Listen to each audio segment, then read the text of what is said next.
How do everybody? So we've got a little bit of a shocking story here, and it's to do with the Archbishop of Canterbury, Justin Welby. He's a man who I don't particularly like myself. Now, I am a Christian, not a good Christian. I'll be straight up honest with you. I'm a very, very rubbish Christian, but I am a Christian. I do believe in God, and I do believe that Christ is King.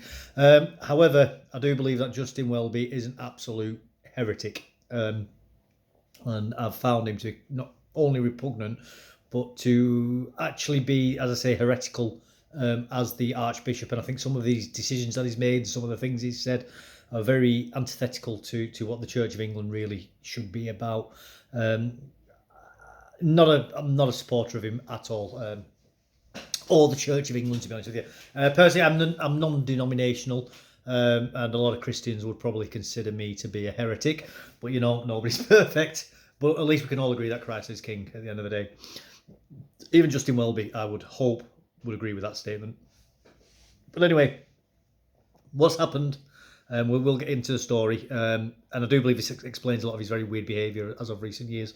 He does appear to be a man who's got a very, very guilty conscience from history, and he appears to have been self-flagellating himself and appealing to people's emotions on contentious topics as of late in order to atone for his previous sins, which is not the right way to go about atoning for your sins, I'm afraid, or at least that's my belief anyway. But he's going to have to answer that when he meets God for his judgment. But anyway, let's get on with the story. So this is from the BBC. I will put a link below. Please do read it yourself, make your own mind up. Opinions are my own. If you agree with me or not, that's up to you. But please do read it yourself, make your own mind up as well. So let's get into the story. Abuse scandal that led to the Archbishop's resignation. Justin Welby has resigned as Archbishop of Canterbury after facing increasing pressure to stand down over his failure to report prolific child abuser John Smythe. Here are the events that led up to Mr. Welby's resignation after 11 years in the post. And this is historical abuse as well, guys. This isn't recent. My understanding is Mr. Welby used to be a very, very orthodox, old-school Christian. I think he was part of some sort of Pentecostal church, something like that. Very, very fundamentalist in his earlier years. Not like he is today. And the people that he was around at the time, I think, had some very, very extreme views on Christianity. A damaging independent review published last week found Mr. Welby, the most senior bishop within the Church of England, and other church officers should have formally reported Smythe in 2013 to police in the UK and authorities in South Africa. Now, why this man isn't being arrested for covering these crimes up as well, I don't know. This is something that I find very, very strange. And this isn't the first time things involving children being sexually abused and being covered up, and then people in authority not being prosecuted has happened. We've seen this countless times. In relation to the Pakistani-Bangladeshi Muslim rape gang cover-ups by police and counsellors and schools and doctors and nurses and everybody else who's involved in that. But anyway, let's carry on with this again. Smythe was accused of attacking dozens of boys, including those he met at Christian camps in the UK in the 70s and the 80s. The barrister and so this is what I'm saying, this is a long, long time ago. The senior barrister and senior member of a Christian charity then moved to Zimbabwe and later South Africa. Yeah, well, he didn't just move there, he was actually moved there. My understanding was the man was a barrister for the church, and he also did readings as well. He was like not an ordained priest, but he would stand up at congregations and do readings and stuff like that. When they found out what he was doing, they moved him to Zimbabwe, and then when he carried on in Zimbabwe, they then moved him to South Africa. So this is a man who's got a history of prolific problems. The barrister and senior member of a Christian charity then moved to Zimbabwe, South Africa, where he abused up to 100 boys aged 13 to 17, the Making review added. And it's not just sexual abuse, by the way, it's physical abuse and all, whipping kids and stuff like that. Serious injuries to some of these children. In 2013, the Church of England knew at the highest level about Smythe's abuse, including Mr. Welby, who took up the church's top job that year. This is what the problem is. And this is why we're seeing so many problems. And I wouldn't be surprised if he got the job because he knew about that and he was willing to keep his mouth shut. We've seen this is the same as what we've seen in like the BBC and what we've seen in the police covering up the abuse of young children and all these other crimes that we're seeing happening. That people in these positions seem to always know what's going on and just cover it up. The whole system at the higher echelons is completely corrupted, because these people are more concerned about their own careers than they are about what's actually best for society. It's why we're seeing things like mass immigration happening. It's why we're seeing little children being constantly abused. It's why we're seeing people being murdered in the streets and then judges won't deport them. It's because they're more interested in their own careers than they are in the actual people of this country and doing what's best for the country. This is we just need to keep reminding ourselves and reading these stories.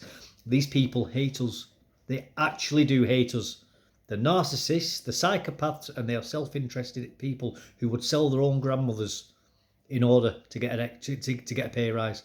That's the sort of behaviour that we're seeing from these kinds of people.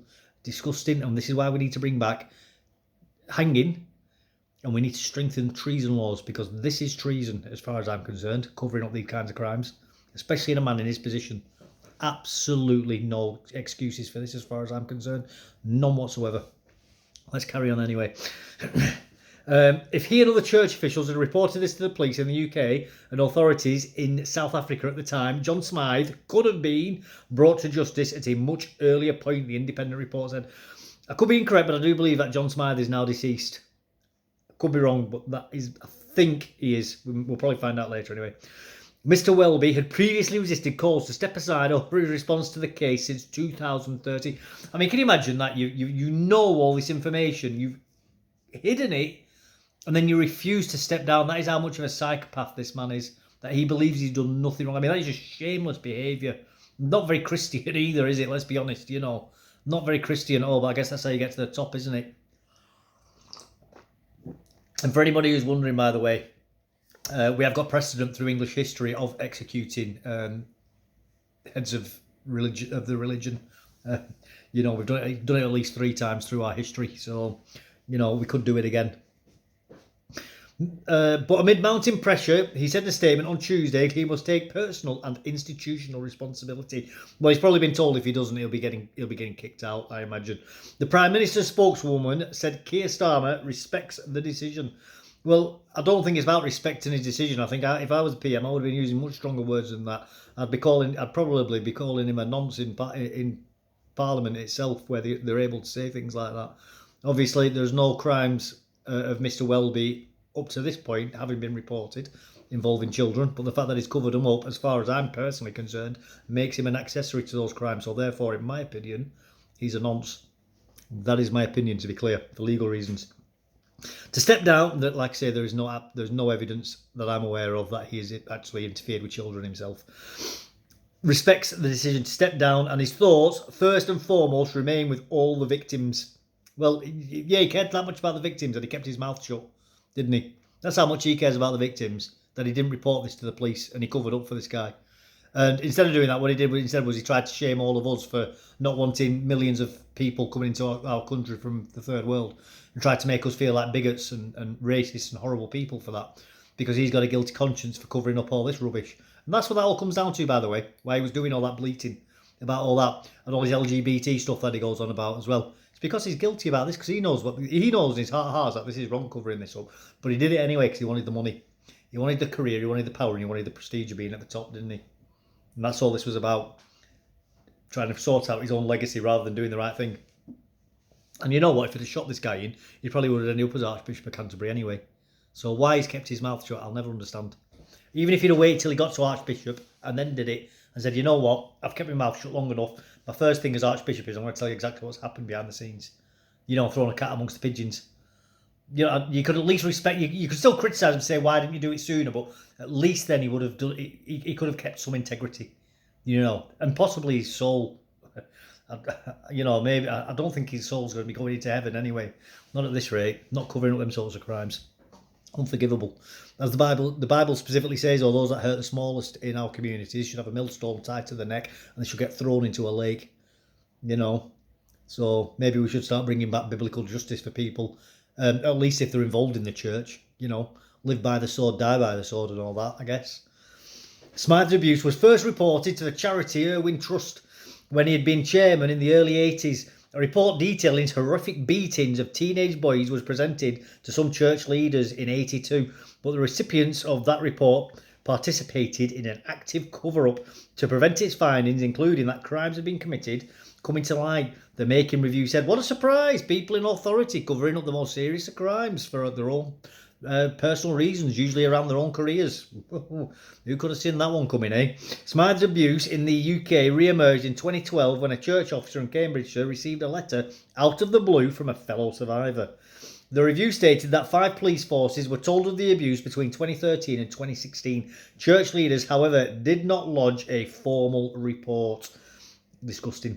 It was not until 2017, after a Channel 4 documentary revealed details about Smythe's abuse to the public, that police launched a full investigation. My God, I mean, some of those kids as well, they could have been dead by that point, you know. I mean, you're talking 40 years, you know, somebody, because these people, I think, were aged something like, I think it was like 13 to 17 or something, you know. So these people, like, by the time that investigation's launched, you know, they'd be in the 50s, some of them, you know, possibly even the 60s. You know, these are people who could be knocking on death's door, you know. It's just terrible that they've been failed, again, in such a horrendous way for so many decades.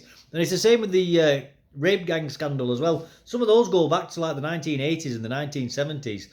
And that's something that isn't spoken about enough, is just how long those crimes have been going on for and being covered up as well.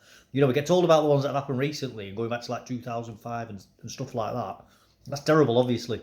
But these sorts of crimes going back decades, and the entire government and state apparatus has been involved in covering these horrendous crimes up against the people of this country. It's just in order to get these people into high positions of power and jobs. It's just disgusting, absolutely disgusting. And this man, by the way, Justin Welby, he's been going into the House of Lords as well. He's got an automatic seat in there, being the Archbishop of Canterbury. He's been involved in our lawmaking process. You know, a man who's been covering up these sorts of crimes against children. Every single law that he's had his little paws on should be getting reviewed, especially if it involves safeguarding kids. Just disgusting. Absolutely disgusting behaviour, this. Mr. Welby worked at summer camps in Dorset where Smythe met some of his victims, but the Archbishop said he was unaware of the nature of the allegations until 2013. Do not believe it. Absolutely do not believe that whatsoever. That's like with the people at the BBC trying to say that they didn't know about Jimmy Savile. Everybody who worked with Jimmy Savile knew about Jimmy Savile.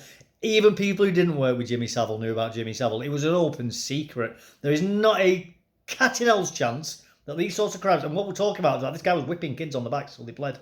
You know, there is not a cat in hell's chance that Justin Welby did not know about these crimes being committed against these kids. I ain't buying that. And anybody who believes that, I've got an airport to sell you, by the way. Contact me after this video's finished. A member of the clergy warned Mr. Welby about Smythe in the 1980s, but the Archbishop told the review this had been vague and there was no indication given of the abuses which later came to light. After the Channel 4 documentary was broadcast in 2017, Mr. Welby apologised unreservedly to Smythe's victims but did not resign. No, obviously not, because he likes the money and the prestige too much for his job. He's very unrepentant, and he's only leaving, in my opinion, because he's being forced to. Otherwise, he'd still be staying in that job. Following the Making review this month, the Archbishop said he'd consider resigning over its findings and repeated his apology. Mr. Welby acknowledged that the review made clear he had personally failed to ensure it was energetically investigated. What a mealy-mouthed load of cack that is.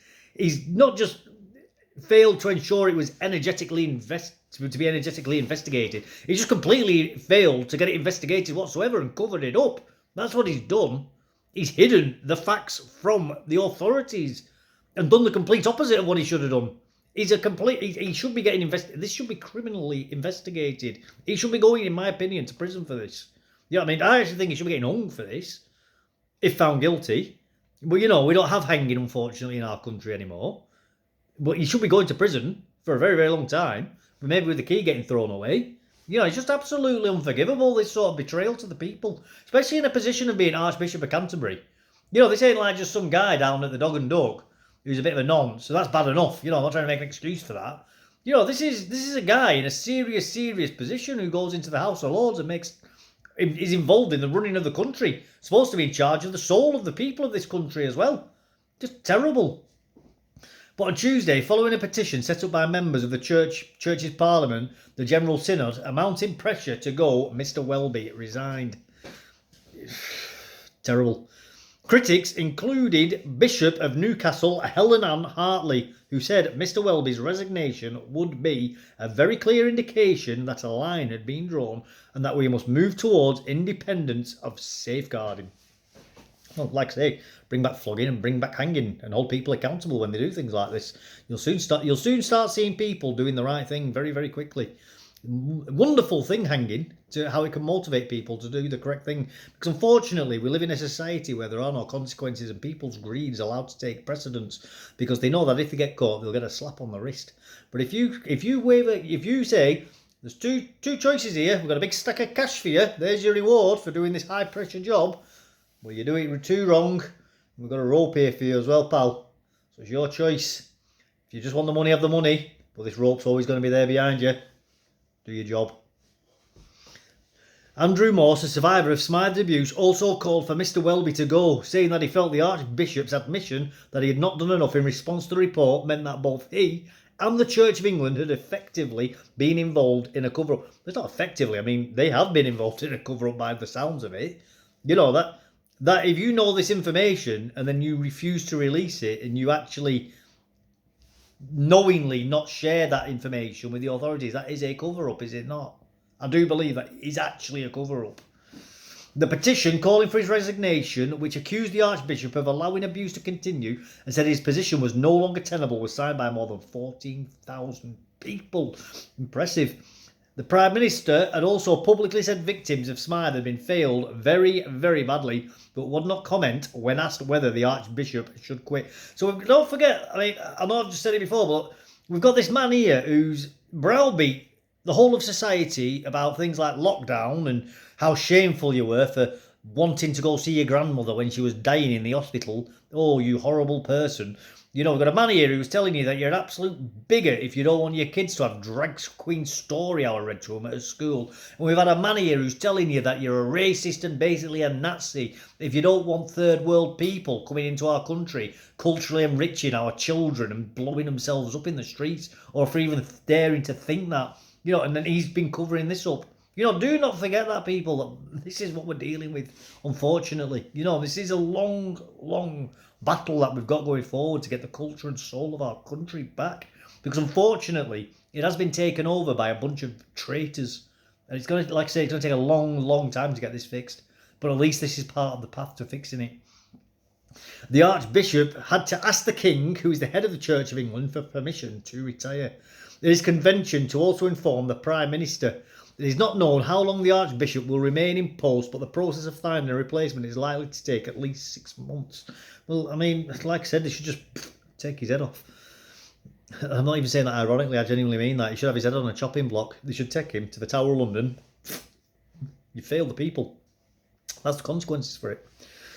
The information will help form the basis of a long list of suitable candidates. You know, Church of England was started by Henry VIII. Do people not think that Henry VIII wouldn't have cut his head off for that? Like, seriously. That is exactly the example that we should be following. Is what Henry VIII... What would Henry VIII do in this position? Chop his head off. It's that simple. Let's do it. We should do it. Legally and lawfully, obviously. Get the courts involved. Get the king involved. You know, do it all properly. I'm not saying form a vigilante mob or something. But as a country, that's what we should be doing. Chopping his head off. Well, candidates cannot apply for the role. Those chosen to be interviewed do not have to be from the Church of England, and they do not have to be bishops, although they are likely to be. The candidates will then be interviewed by a committee with a chair appointed by the Prime Minister. Members will include representatives from around the global Anglican Communion, the General Synod, as well as at least one bishop. At least 2/3 of the committee members must agree before a decision is made. The Archbishop of Canterbury is also the spiritual leader of a worldwide Anglican community. Well, he's failed the worldwide Anglican community there, hasn't he? And it's people like him are the reason why the Church of England has got collapsing numbers as well. Because he's just absolutely, completely and utterly morally corrupt. You know, and people like myself can see that. You know, until this information came out, I always knew something, and I couldn't put my finger on it. There's just something not right with that man and with his behaviour and with the way he expresses everything. It's just so disingenuous, and this really does help to make sense of it. When people are carrying around that sort of guilt with them and that sort of shame, of course it's going to come out in the day-to-day life. Well, there you go. You know, I just say it as I see it. Whether you like it or not, that's up to you. I'm going to leave it there. Terrible story. Thankfully, it's coming to light. Whether he's going to face justice or not is another question. I hope he does. I'm doubtful for it though, because unfortunately I can't see any sort of signalling for that at this moment in time, coming from any of the sort of media outlets. There's no sort of chatter about it coming from the sort of, managerial elite or anything.